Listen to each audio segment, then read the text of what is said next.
इगतपुरी त्र्यंबकेश्वर मतदारसंघाचे आमदार हिरामन खोसकर पुत्र वामन खोसकर सपत्नीक भाजपच्या वाटेवर असल्याचं बोललं जात आहे। आमदार आपल्याच पक्षाचा असताना साधा शिवरस्ताही होत नसल्यानं इथं राहून काय उपयोग असं खोसकर यांच्या कार्यकर्त्यांचं म्हणणं आहे। आमदार होण्याआधी खोसकर यांनी नाशिक पंचायत समिती जिल्हा परिषदेत आपला ठसा उमटवलाय।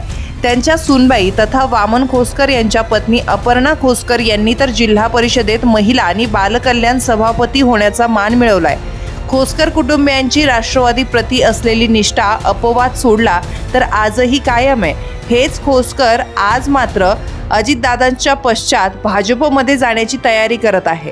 अर्थात स्वतः आमदार असून टर्म पूर्ण झाल्यानंतर पुढे काय ते बघून निर्णय घेणार आहेत। पण आधी वामन खोसकर सपत्नीक भाजपात दाखल होण्याची दाट शक्यता आहे। त्याला कारण ठरलंय जेव्हा केव्हा होणाऱ्या जिल्हा परिषदेच्या निवडणुका। त्यांचा गिरणारे गट नाशिक रोड देवळाली मतदारसंघात येतो। बरतेच्या पक्षात आहे त्याच पक्षाचा आमदार या मतदारसंघाचं नेतृत्व करत आहे। असं असलं तरीही गिरणारे गटात विकास कामं करण्याआधी निधी मिळत नसल्याची तक्रारही खोसकर यांच्या कार्यकर्त्याकडून करण्यात आली। विधानसभेचा हाच मतदारसंघ SC साठी राखीव असल्यानं स्पर्धेत म्हणून खोसकर यांचा विषयच कुठं येत नाही।